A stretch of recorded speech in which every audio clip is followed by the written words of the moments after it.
नमस्कार दोस्तों, मैं हूं आपका दोस्त अनुपम भट्ट और आप देख रहे हैं कानून की बात अनुपम के साथ। दोस्तों, आज के इस एपिसोड में करेंगे संहिता 2023 के बारे में।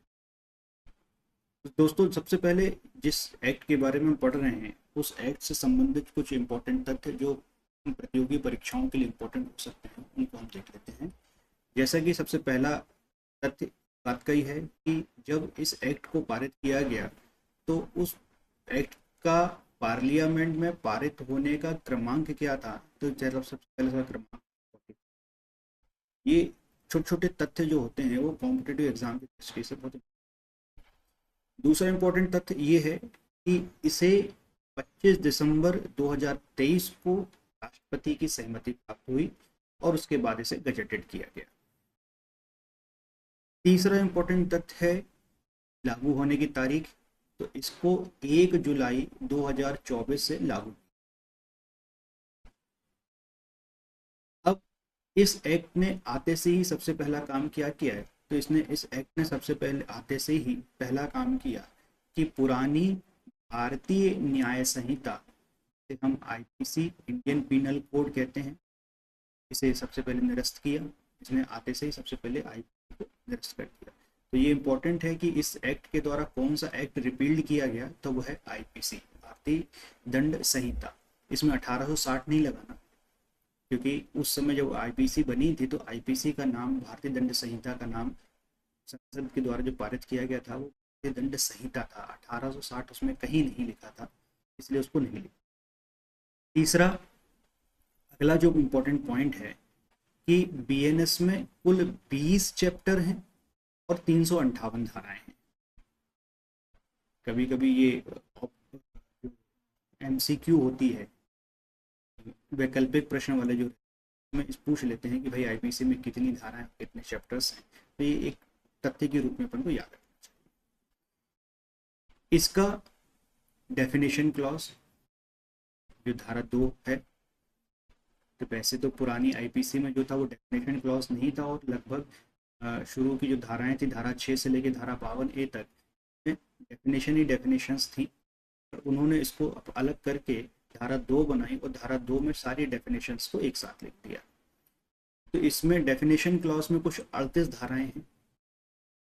अगर डेफिनेशन क्लॉज की इंपॉर्टेंट बात यह है कि ये डेफिनेशन क्लॉज जब बनाया गया है वो अंग्रेजी की वर्णमाला, मतलब इसका जो इंग्लिश वाला जो वर्जन था, इंग्लिश वाले वर्जन के अनुसार उसको अल्फाबेटिकली शॉर्ट किया गया है।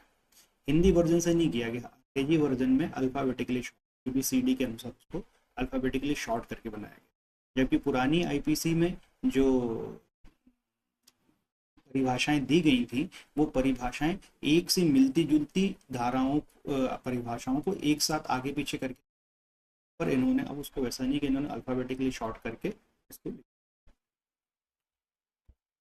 तो अब हम स्टार्ट कर रहे हैं चैप्टर 1। चैप्टर 1 की सबसे पहली धारा, चैप्टर 1 में 3 धाराएं हैं, धारा 1 से लेकर धारा 1 जो कि प्रिलिमिनरी सेक्शन है, संक्षिप्त परिचय वाला जो चैप्टर होता है वो है। धारा 2 में डेफिनेशंस क्लॉज दी गई हैं और धारा 3 में जनरल एक्सप्लेनेशंस जो है वो दिए गए। 3 धाराओं को मिला के उन्होंने इसको एक चैप्टर बनाया है।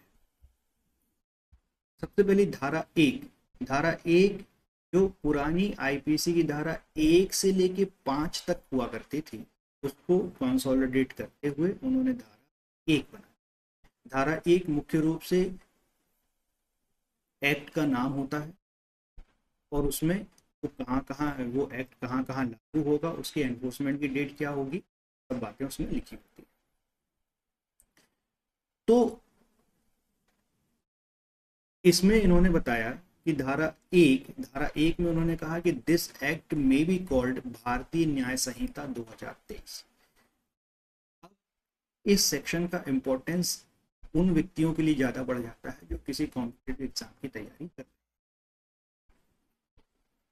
हैं। लॉ से रिलेटेड कॉम्पिटिटिव एग्जाम जैसे एटीपीओ की तैयारी कर रहे हैं, सिविल जज की तैयारी कर रहे हैं, एआईबी की तैयारी कर रहे हैं, अन्य किसी भी एग्जाम की तैयारी कर रहे हैं, तो ये सेक्शन इसलिए इम्पोर्टेंट हो जाती है क्योंकि ये यहाँ से एक प्रश्न बन जाता है कि भारतीय न्याय संहिता 2023 अब इससे मिलते जुलते हुए नाम या चालू नाम, या जो हम सामान्य बोलचाल भाषा में यूज करते हैं, जैसे हमने इसको भारतीय न्याय संहिता कह दिया, किसी ने बीएनएस कह दिया, है ना। तो ऐसे करके वो एक 4-5 विकल्प बनाते हैं और उन विकल्पों में भूल जाते हैं कि इसका वास्तविक नाम जो संसद ने पारित करते समय दिया, तो इसका, और वहां पर प्रश्न गलत हो जाता है। तो इसलिए हमको इस बात को याद रखना है कि जब संसद एक्ट को पारित किया गया तो उसका पूरा नाम दिया गया भारतीय न्याय संहिता 2023। दूसरा सेक्शन इन्होंने उपधारा 1 की उपधारा 2 में बताया कि it shall be come into force. तो कम इनटू फोर्स कब आया, तो उन्होंने 1 जुलाई 2024। पूरा सेक्शन पढ़ने की जरूरत नहीं है, हमको सिर्फ इसकी एनफोर्समेंट की डेट याद रखनी है। धारा 2 ने एनफोर्समेंट डेट की बात बताई। इस धारा में ये कहीं भी नहीं बताया कि भारतीय न्याय संहिता का क्षेत्र अधिकार क्या होगा, कहाँ कहाँ लागू होगा। जैसे पुरानी आईपीसी में लिखा हुआ था कि भाई जम्मू कश्मीर राज्य और जनजातीय क्षेत्रों को छोड़कर बाकी सब जगह लागू होगी। ये यहाँ पर रिपील्ड है। यहाँ पे इस धारा, ये धारा इस प्रकार की कोई बात नहीं कहती। मतलब क्या होगा, ये संपूर्ण भारत में लागू होगा, इंक्लूडिंग जम्मू एंड कश्मीर और अदर। तीसरा, धारा 3 जो पुरानी आईपीसी की धारा 2 है, उसको यहाँ पर रिप्रोड्यूस किया गया धारा 3 के रूप में। और इन्होंने बताया कि every person shall be liable to punishment under the Sanhita and not otherwise for any act और omission contrary to the provisions thereof, of which he shall be guilty within India। उन्होंने क्या कहा कि ऐसा कोई भी कार्य जो इस संहिता के कॉन्ट्ररी में किया गया, इस संहिता के विरुद्ध में किया गया है, भारत के अंदर उसको दंडित किया जा सकता है।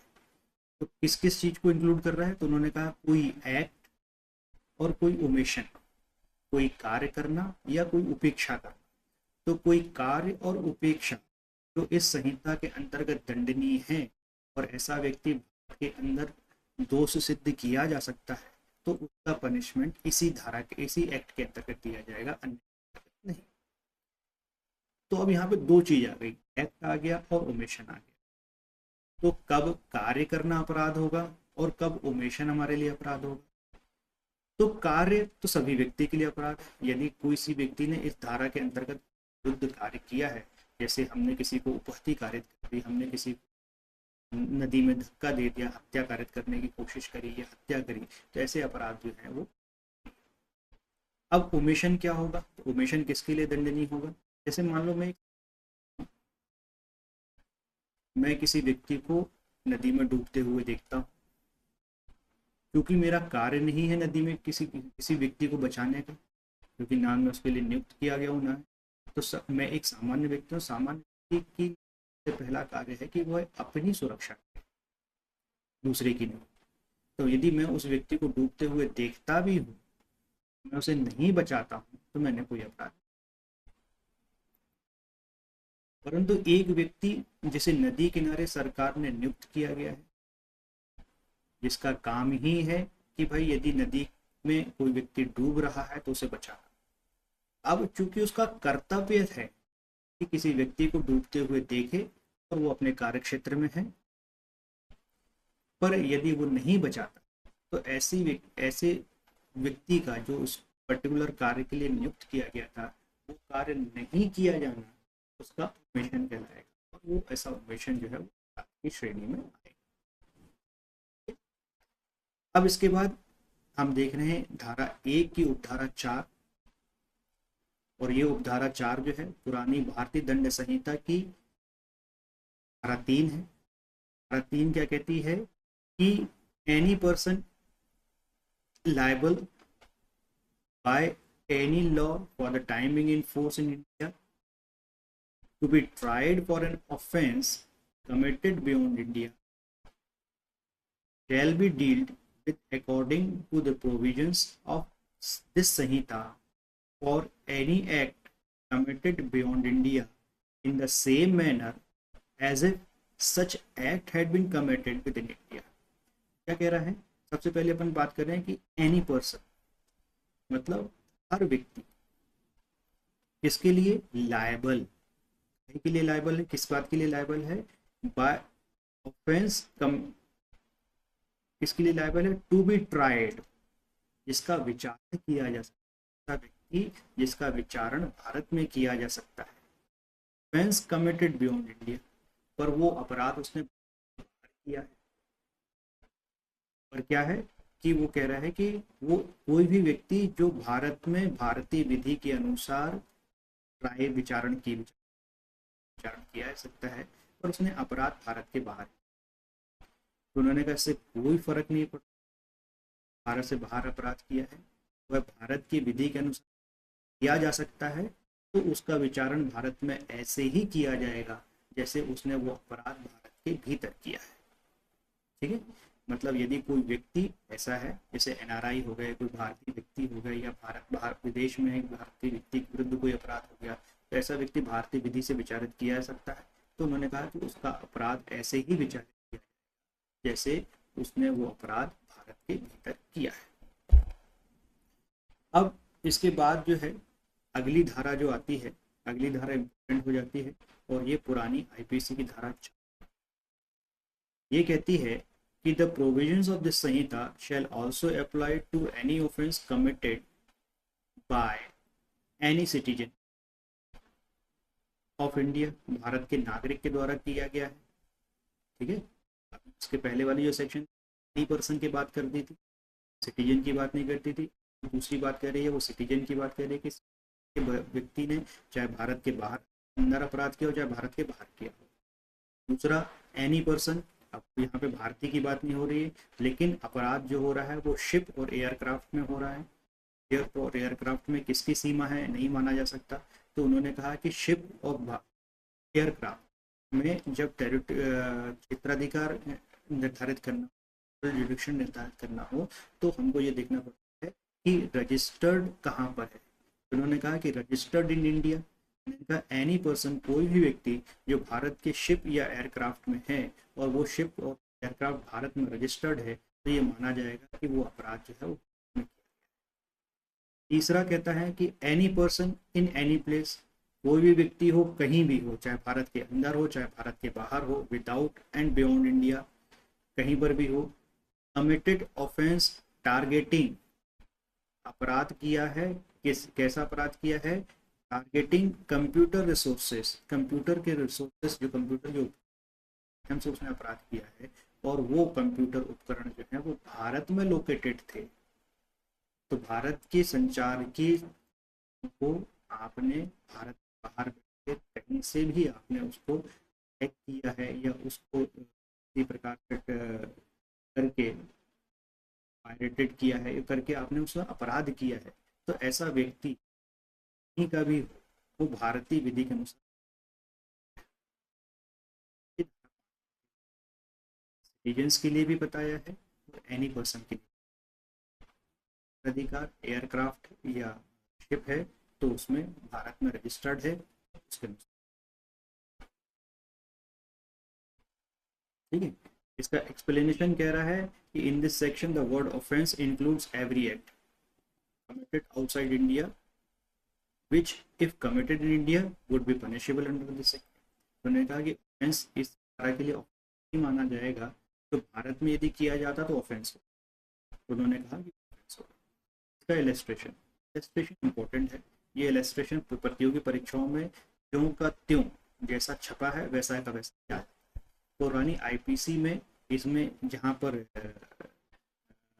एनी प्लेस लिखा है वहाँ पर युगांडा हुआ करता था, तो युगांडा और ये अपराध जो है वो एज इट इज 6 सेक्शन को लेके वो उदाहरण है, वो क्यों का त्यों पूछा जाता था। इन्होंने क्या कहा, A who is a citizen of India, A तो भारत का नागरिक है, कमिटेड अ मर्डर करता है, इन एनी प्लेस, तो इन एनी प्लेस जगह पे वहाँ पे युगांडा था तो युगांडा में अपराध करता है, विदाउट एंड बियॉन्ड इंडिया है जो, he can be tried and convicted, तो उसका विचारण और वैसे ही दी जाएगी जैसे कहाँ दी जाएगी, तो in any place in India in which he may be found, Bharat में जहाँ पर भी वो पाया जाए। क्योंकि अब यदि कोई अपराध उसने भारत से बाहर किया है तो भारत के किस न्यायालय के अंतर्गत, किस थाने के अंतर्गत एफआईआर हो, किस न्यायालय द्वारा विचारण किया जाए, क्योंकि वो टेरिटोरियल जुरिडिक्शन का भी इशू होता है। उन्होंने कहा कि उसको क्लियर करने में है कि वह भारत के भीतर जहाँ पर भी वो पाया जाएगा वहीं उसका किया जा सकता है और वहीं उसे कन्विक्ट किया जा सकता है। अब धारा 1 के अंतर्गत उपधारा 6 जो पुरानी आईपीसी की धारा 5 है, जो ये बताती है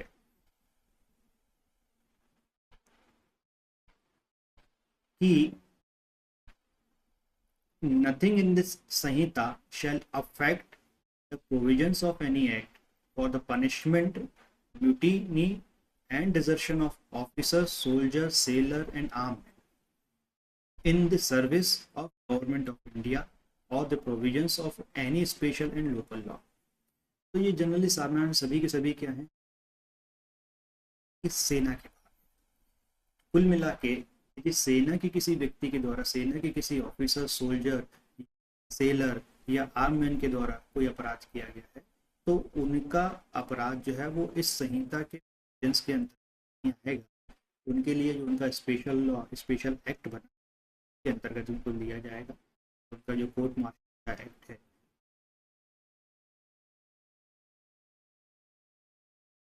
तो अभी अपन ने पढ़ा चैप्टर 1 के अंतर्गत धारा 1 जो पुरानी आईपीसी धारा 1 से लेके 5 तक को कंसोलिडेट करके बनाई गई है और उसको इन्होंने यहाँ पर धारा 1 के रूप में